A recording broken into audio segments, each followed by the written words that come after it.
আল্লাহর হাবিব, আপনি যদি বলেন এই তায়েফটাকে উল্টায় দিই, পাহাড় উল্টায় দিই, ওদেরকে পিষে ফেলি, আমার রাসূল বলেছিলেন না না না না, ও ফেরেশতারা ওরা বুঝে নাই, বুঝে নাই, বুঝে নাই। ও ফেরেশতা, ওদেরকে যদি মেরে ফেলো দাওয়াত নিয়ে যাব কার কাছে? আমার রাসূল মারতে নিষেধ করেছেন। এই উম্মত, হে যুবক ভাই, তোমাকে আমি বলি, তুমি বাজারে গিয়া শাক পচাটা কেন না তাজাটা কেন? জোরে জোরে। আলু পচাটা না ভালোটা? মাছ পচাটা না ভালোটা? তাহলে আল্লাহ যে আদর্শকে শ্রেষ্ঠ আদর্শ বললেন, আমার রাসূলের আদর্শ শ্রেষ্ঠ আদর্শ, আমার রাসূলের আদর্শ উত্তম আদর্শ। যেই নেতার পিছে ঘোরো, 17 বছর যারা নেতার পিছে ঘুরছে দেখছো, যারা চামচামি করছে তোমার মতো নেতারা বিদেশ গিয়া আরামে আছে, তুমি জেল খাইটা দিন গুনতেছো। তোমার বাড়ির অবস্থা ভালো না, তোমার বিবির অবস্থা ভালো না, তোমার সন্তানের অবস্থা ভালো না, তুমি জেলখানার মধ্যে রিমান্ডে কাটাও। তোমার নেতারা বিদেশ গিয়ে আলিশান বাড়ি করে জীবন কাটায়, তাহলে এই নেতার পিছনে চামচামি করছো আর দৌড়াইছো, কি লাভ হলো তোমার? আমাকে বলো আমার ভাই, শিক্ষা যদি না নিতে পারো তোমার ভবিষ্যৎ এমন দিন অপেক্ষা করতেছে। তবে একটা জায়গায় কখনো ঠকবা না, একটা নীতিতে কখনো ঠকবা না, যেই নীতিতে তুমি জেলে গেলেও তোমার লাভ, মরলেও লাভ, মাইর খাইলেও লাভ, নীরব থাকলেও লাভ, ঘুমাইলেও লাভ, জাগ্রত থাকলেও লাভ। সেই পথ আর নীতির নাম হলো আমার রাসূলের আদর্শ। কার আদর্শ? জোরে। আমি কোন দলের ওয়াজ লই আইছি? আরে কথা বলে না। তুমি একজন মানুষ, আর একজন মানুষ, সে অসাধারণ না। পৃথিবীতে একজন ব্যক্তি অসাধারণ, তিনি হলেন মুহাম্মদুর রাসূলুল্লাহ। তুমি আব্রাহাম লিঙ্কনের ধরো, নেলসন ম্যান্ডেলারে ধরো, সেও ব্যক্তি, তুমিও ব্যক্তি। তুমি শেখ মুজিবরে ধরো, তুমি জিয়াউর রহমানকে ধরো, ওনারাও ব্যক্তি, তুমিও ব্যক্তি। তুমি একজন মানুষ হইয়া এরকম একজন ব্যক্তির অনুসরণ করতেছে, আবার বলো রক্ত দেব, জীবন দেব। রক্ত তোর বাপের, রক্ত দিয়েছেন কে? আল্লাহ। জীবন দিয়েছেন কে? আমার রক্ত আমার জীবন কার জন্য দেব? আরো জোরে। যুবক, রাসূলের ভালোবাসার প্রমাণ দাও। ইদানিং প্রচুর অল্প বয়সী যুবক জওয়ান মারা যাচ্ছে সারা বাংলাদেশে। গত 3 দিন আগে আমাদের কুয়াকাটায় একই দিনে 2টা যুবক ছেলে মারা গেছে। একজনের কোনো অসুস্থতাও ছিল না। আমার আপন স্বাস্থ্য ভাগ্নি 21 বছর বয়স, গত সপ্তাহে মারা গেছে। আমার আপন চাচার মেয়ের মেয়ে, আবার বুড়াও মারা যায়। এক সপ্তাহে আমার রক্তের আত্মীয় 4 জন মারা গেছে গত সপ্তাহে, বা 2 সপ্তাহের মধ্যে সর্বোচ্চ। আমাকে বলেন, আমি ভালো করে জানি, আমি মানে আপনি, প্রত্যেকটা মানুষ ভালো করে জানে যে আমি বাঁচব না, এরপরেও মরিচিকার পেছনে দৌড়ায়। ইসলাম তোমাকে মানতেই হবে, এর বাইরে যাওয়ার কোনো সুযোগ নাই। কিরে যুবক, খারাপ লাগে? চিন্তা করো, হুজুর আমার নেতার নাম ধরে এমনি একেবারে কন, কারণ তোমার নেতারে তো তুমি নবী বানায় আনিছো।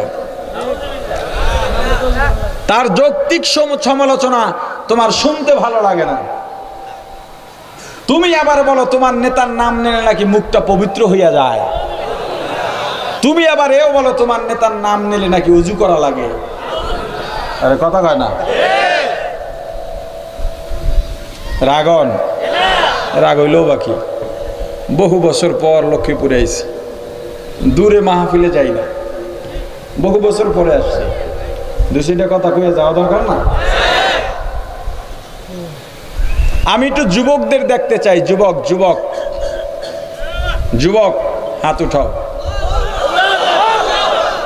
একটু দাঁড়াও, যুবকরা দাঁড়াও।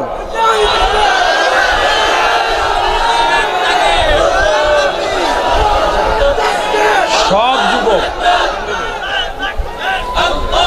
সব যুবক বইস না, বইস না। যুবক জাগলে মানবতা জাগবে, যুবক জাগলে ইনসাফ প্রতিষ্ঠা হবে, যুবক জাগলে দেশ গড়ে উঠবে, সন্ত্রাস দুর্নীতি বন্ধ হবে। এই যুবকদের স্রোত যেদিক থেকে যাবে, অন্যায় দুর্নীতি কচুরি পানার নায় ভেসে যাবে। এই যুবক যারা দাঁড়াইছ, বিভিন্ন দলের আছো, ঠিক কিনা?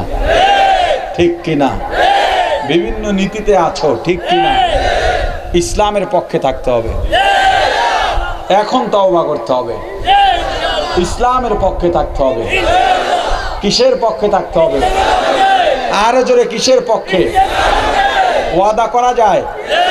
দুহাত তুলে ওয়াদা করো যে এখন থেকে দুনিয়ার কোনো ব্যক্তির পিছনে ঘুরবো না। যেই ব্যক্তি ইসলামের কথা বলবে ওই ব্যক্তি আমার বন্ধু। আমি রাসূলের আদর্শের বাইরে যাব না। আল্লাহ আমাদের তওবা, ইস্তেগফার ও শপথকে কবুল করেন। বসেন।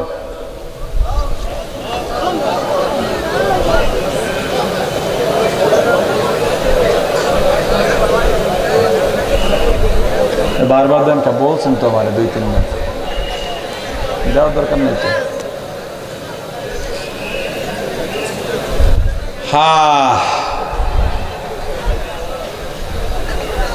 বাসি হুজুর আসছে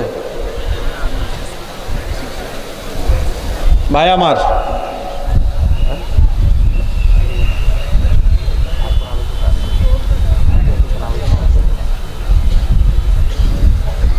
আচ্ছা,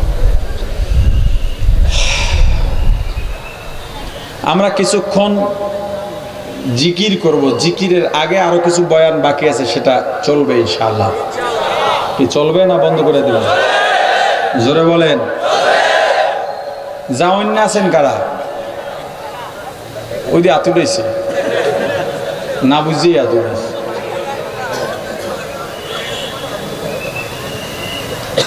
শায়েখে চরমনায় আসবেন। আচ্ছা, এর আগে একটু কাজ করি। আপনারা উঠেন না, বসেন বসেন। বয়ান তো শেষ হয় নাই, আর মূল আলোচনা তো রয়েই গেছে। যিনি করবেন তিনি আসতেছেন ইনশাআল্লাহ। আমরা রাসূলের মায়া ধারণ করি অন্তরে, আল্লাহকে ভালোবাসি, রাসূলকে ভালোবাসি।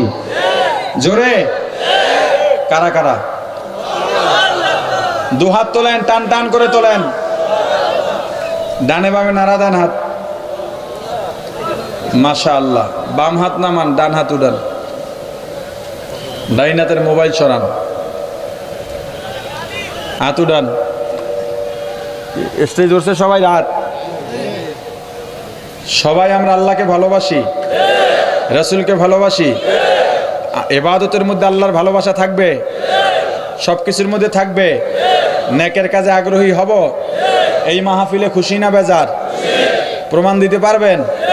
এরা মাহফিলে কোনো টাকা উঠায় না, আমাকে বলছে আপনাদের থেকে কিছু চাইতে বলছেন আপনার স্বার্থে। সবাই দিনকে ভালোবাসি তো, মাহফিলে খুশি তো। প্রমাণস্বরূপ বিসমিল্লাহ বলে ওই পকেটে হাত ঢুকান যেই পকেটের নোটটা বড়। অন্যের পকেটে হাত দিয়ে না। এই সময় একজন মানুষ উঠে বাইরে যাবেন না, বাইরে যাবেন না ভাই, বাইরে যাবেন না। বসেন, একটু বসেন, একটু পরে যান। যদি অতি প্রয়োজন হয় একটু পরে যান, একটু বসেন। সবাই পকেটে হাত দেন। স্টেজে যারা তারা আগে দেন।